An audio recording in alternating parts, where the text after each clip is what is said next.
Pas facile d'être mainstream dans l'underground. La musique populaire a toujours suivi les styles classiques et normés. En réponse aux gens bien rangés, les artistes se sont toujours rebellés pour créer et imposer leur style. Ce nouveau genre provoquant l'engouement du public, il rentre ainsi dans les mœurs et devient populaire. Cette boucle sans fin tourne depuis un bon moment et n'est pas prête de s'arrêter, quoique.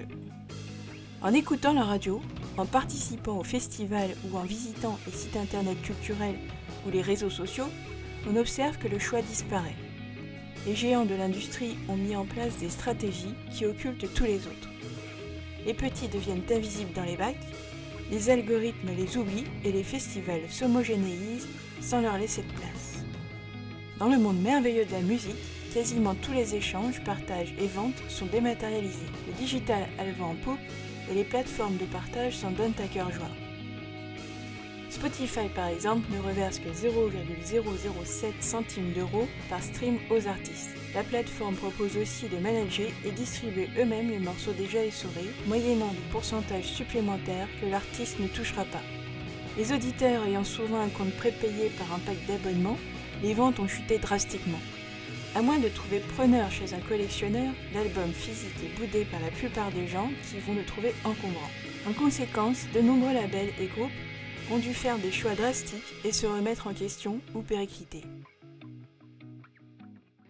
Le milieu du métal s'est toujours mis de côté par rapport à toutes les modes dites conventionnelles, c'est d'ailleurs sa définition principale. Ceci dit, la com dans ce domaine est restée longtemps très classique, dans le sens où une énorme partie des revenus venait des ventes de CD. On la trouvait surtout dans les magazines et webzines lus par les aficionados. Sauf que les fameuses plateformes d'écoute ont complètement changé la donne. Aussi bien dans le monde mainstream que celui des initiés, les labels comme les artistes sont mondialement connus ou bénévoles. Les moyens actuels de communication des groupes ou des labels sont souvent basés sur le même principe. Les relations presse continuent, mais les budgets s'amoindrissent. Niveau dématérialisé, Bandcamp semble être le plus juste niveau rétribution, sauf qu'il n'est pas utilisé massivement. iTunes reste le meilleur compromis sans être une révolution. Les groupes sont donc retournés aux racines. Pour les artistes comme pour les fans, les réseaux sociaux servent avant tout à annoncer une date, surveiller une salle locale ou trouver un festival. Les organisateurs d'événements l'ont bien compris et suivent la loi de l'offre et de la demande. Les cachets en sont d'autant plus diminués pour les groupes moins connus qui n'ont pas d'autre alternative.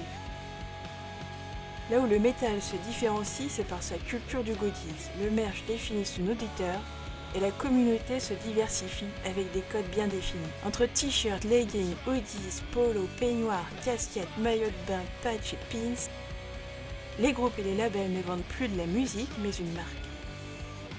Pour la petite histoire, H&M a bien compris cet engouement pour le genre et a sorti une gamme de vêtements pour son public le plus rebelle. Sauf que les amateurs de musique extrême ne se sont pas reconnus dans ces faux groupes.